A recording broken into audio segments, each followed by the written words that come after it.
Now when David and his men came to Ziklag on the third day, the Amalekites had made a raid against the Negeb and against Ziklag.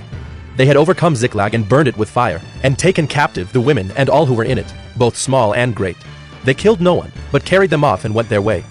And when David and his men came to the city, they found it burned with fire, and their wives and sons and daughters taken captive.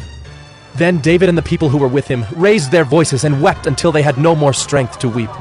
David's 2 wives also had been taken captive, Ahinoam of Jezreel and Abigail, the widow of Nabal of Carmel. And David was greatly distressed, for the people spoke of stoning him, because all the people were bitter in soul, each for his sons and daughters. But David strengthened himself in the Lord his God. And David said to Abiathar the priest, the son of Ahimelech, "Bring me the ephod."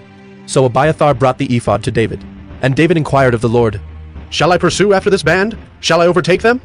He answered him, Pursue, for you shall surely overtake and shall surely rescue.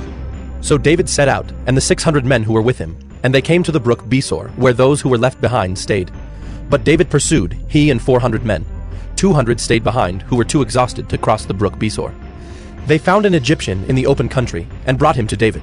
And they gave him bread, and he ate. They gave him water to drink, and they gave him a piece of a cake of figs, and 2 clusters of raisins. And when he had eaten, his spirit revived, for he had not eaten bread or drunk water for 3 days and 3 nights. And David said to him, "To whom do you belong, and where are you from?"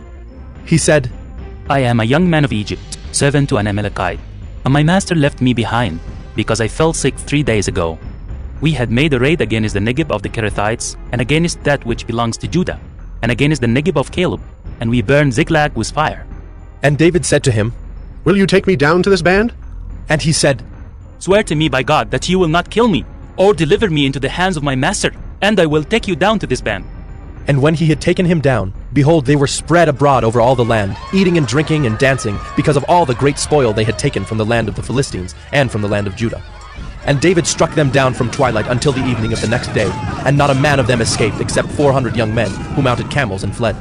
David recovered all that the Amalekites had taken, and David rescued his 2 wives. Nothing was missing, whether small or great, sons or daughters, spoil or anything that had been taken. David brought back all. David also captured all the flocks and herds, and the people drove the livestock before him, and said, This is David's spoil.